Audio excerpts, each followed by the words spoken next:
Depuis 15 ans, l'association Un hôpital pour les enfants mène à bien de nombreux projets qui permettent d'apporter aux enfants hospitalisés au CHU un peu de bien-être. Dans un quotidien parfois triste et gris, ce soir, un spectacle sera donné au Salon de Blossac à Poitiers au profit de cette association. Mais dès cet après-midi, les enfants hospitalisés ont pu assister à un spectacle de magie au sein même de l'hôpital. Jérôme Villain et Stéphane Bourrin. 9e étage du CHU, service pédiatrie. Nous sommes dans la chambre de Florian, 10 ans. Avec son papa, il regarde la télévision sur le canal interne. Au programme, un spectacle de magie qui a lieu à quelques mètres de là. Florian, qui n'a pu se rendre dans la salle de spectacle, est totalement subjugué. Pendant ce temps-là, ils ne pensent pas à leur douleur, c'est beaucoup mieux. C'est vrai que et ça les détend un petit peu aussi. Puis ça les sort en rêve du milieu de l'hôpital.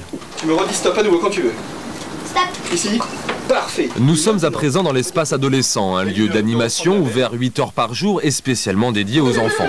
C'est ici qu'a lieu le spectacle, avec un public toujours aussi captivé par les tours de magie. Les enfants à l'hôpital ou les enfants à l'extérieur, face à un spectacle de magie, c'est la même réaction.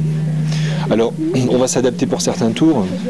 Il y a des tours un peu impressionnants, soit qui font beaucoup de bruit, soit je ne vais pas faire sortir des choses de la bouche, des choses voilà, un peu gore, non, j'évite de toute manière, bon, même à l'extérieur, mais sinon ça reste le même public.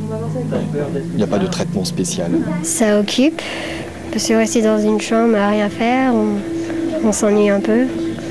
Puis, ça fait du bien plus sortir de sa chambre, pour ceux qui peuvent. On pense à autre chose, voilà. Rompre l'isolement d'une chambre d'hôpital, c'est la mission que s'est donnée il y a 15 ans l'association Un hôpital pour les enfants. Une démarche qui est tout, sauf un gadget. Les enfants qui sont hospitalisés, plutôt que de rester dans leur lit entre des examens et de s'ennuyer, donc vont pouvoir assister à des spectacles et à d'autres manifestations d'ailleurs qui sont à la fois d'animation et culturelles. En tout cas, le spectacle de magie a porté ses fruits, un succès qui, ici, se mesure un peu avec les applaudissements, mais surtout avec les rires d'enfants.